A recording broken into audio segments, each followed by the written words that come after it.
Coming up on Mountain News this morning, Federal Reserve Chair Jerome Powell is facing mounting pressure. And some coroners discuss legislation that would establish a coroner salary schedule in Kentucky. Dedicated to Eastern and Southern Kentucky, this is WYMT Mountain News this morning. Good morning. I'm Caroline Mueller here with you on this Tuesday, January 13th. The time is now 6 a.m. Let's check in with meteorologist Megan Desmel for a look at your forecast this morning. Megan, I feel like we're kind of in that calm before the storm. That 10-day was all lit up in red. Tell us what's going on. Well, today is the calm. It's not too bad of a start to the day. Just some colder temperatures out and about, upper 20s and low 30s. But by the time we head into the afternoon, we will see a switch of that forecast, making it into the mid to upper 50s. So again, not bad forecast at all. And on top of that, we're looking at sunny to mostly sunny skies. The thing is, this forecast will be changing. Tomorrow, we'll see a wintry mix, and that will lead to a chance of snow, and then significantly colder temperatures are in the forecast with chilly feels-like temperatures. So it's going to get cold over the next couple of days, and that's why we're under that first alert weather day from Wednesday to Monday. But in terms of that 12-hour forecast, really just looking pretty pleasant, mid to upper 50s with sunny to mostly sunny skies. Caroline. Megan, thank you. Part of I-75 southbound is closed in Laurel County because of a deadly crash. It's at the 46-mile marker. Laurel County Sheriff John Root says the crash happened around 3 this morning. A detour is set up at exit 49. It's expected to be closed for 2 to 3 more hours. We'll keep you updated as we learn more. A man accused in the deaths of his ex-wife and her husband made his first court appearance yesterday before a judge in Illinois. Michael McKee was arrested during the weekend. He was charged with 2 counts of murder in connection with the deaths of Spencer and Monique Tepe, which happened in Columbus, Ohio.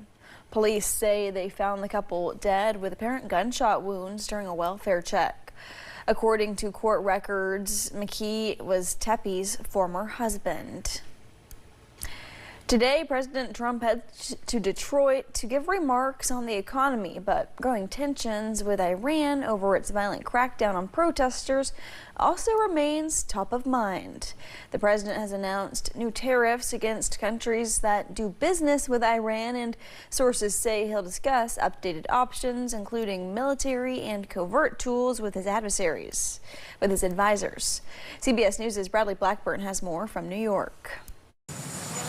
Today, President Trump is expected to discuss updated options on Iran with his national security team, according to several sources familiar with the matter. 2 defense officials also tell CBS News the president has already been briefed on a wide array of military and covert tools. We're looking at some very strong options. We'll make a determination. President Trump has repeatedly threatened to strike Iran over its violent crackdown on recent protests, even as he says Tehran seeks talks. Diplomacy is always the first option for the president. With that said, the president has shown he's unafraid to use military options if and when he deems necessary. On social media Monday, the president announced a 25% tariff on goods from countries that do business with Iran immediately. Iran's biggest trading partner, China, expressed opposition overnight, adding that it will take all necessary measures to safeguard its interests. U.S.-based activists say hundreds of protesters have been killed and thousands jailed since anti-government demonstrations broke out more than 2 weeks ago in Iran. On CBS News, the country's exiled crown prince had this message for President Trump. The best way to ensure that there will be less people killed in Iran is to intervene sooner so this regime finally collapses. Iran's foreign minister says his country is both ready for war or talks with the U.S. Bradley Blackburn, CBS News, New York. Overnight, Vice President J.D. Vance pushed back on reports that claim he is urging President Trump to pursue diplomacy over military action when it comes to Iran. A Justice Department investigation into Federal Reserve Chairman Jerome Powell continues to prompt reaction in Washington and beyond. There are questions about what it means for the Fed's independence and the nation's economy. The president has criticized Powell for months and also accused him of wasting money on the Fed construction project. In Washington, lawmakers on both sides raised concerns an investigation could jeopardize the Fed's independence in setting monetary policy. The Fed has been the gold standard for that kind of monetary policy decision making, and Donald Trump is just burning that to the ground. The Justice Department is not being weaponized. It was for 4 years under Biden-Harris. The White House says President Trump did not direct the DOJ to open the investigation into Powell. Powell's term as the Fed chair is scheduled to end in May. Today, the Supreme Court is set to consider whether states can forbid transgender athletes from competing on girls' and women's sports teams. 27 states have enacted laws that prohibit transgender athletes from participating in girls' and women's sports. President Trump signed an executive order in February that directed his administration to strip federal funding from programs that allow transgender girls and women to compete on athletic teams that corresponded with their gender identity. A pair of Kentucky bills could make it so that some U.S. citizens cannot run for local or state office.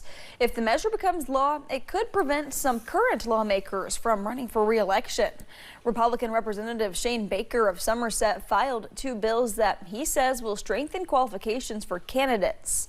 House Bill 186 focuses on local elected officials, while House Bill 259 is a proposed constitutional amendment for state offices. Both would require candidates to be natural-born U.S. citizens. This means that naturalized immigrants would not be able to hold public office, from school boards all the way up to the governor's office. Current state representative Nima Kulkarni of Louisville was born in India, and this would affect any future bids for re-election. She says that she believes that bills like these are not serving Kentuckians' needs. So this is really just more for, I think, sound bites and drawing attention to how this person is throwing red meat to the base, if in fact his constituents even want this. That I doubt that they care that much, especially given all the other issues that they're facing on a daily basis. Representative Baker released a statement yesterday morning on these 2 bills that he filed. It reads in part, quote, "Our founders believed it necessary for our president to be a natural-born citizen of this nation, and now we see the necessity for this to extend to other elected offices. We have seen firsthand the consequences of foreign leadership in states like Minnesota, and soon we will see how it takes shape in one of America's greatest cities, New York," end quote. A new bill in Frankfort could change how Kentucky coroners are paid. House Bill 138 is aiming to increase the base pay for current coroners and create scheduled step-by-step salary increases for each year. The bill would group coroners based on county population, with pay increases funded through each county's general budget. We want reasonable pay, and people need to be interested. People need to want this job. What we're trying to do here is kind of bring the coroner's office up to the 21st century.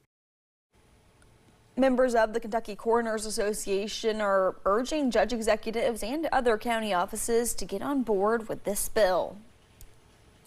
Target says it's in the process of opening at least 30 stores in 20 states. Most of the locations are in the South, with several in Florida, North Carolina, and Texas. Target says it's not providing opening dates yet, but a few stores in the project are already operating. Long term, the retailer says it wants to add more than 300 locations during the next decade. The expansion comes after Target announced 1,000 layoffs and the elimination of about 800 positions in October.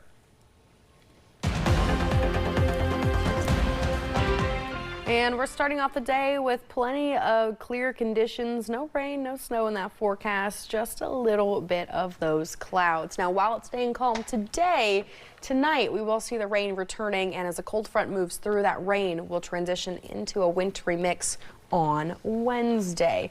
What you need to know, though, is temperatures this morning are in a mixture of the 20s and 30s, about on average for where we should be this time of year, with high temperatures later today in a mixture of the mid-50s. We'll see that warmest hour around that 3 o'clock, 4 o'clock time frame, with mostly sunny to sunny skies in that forecast.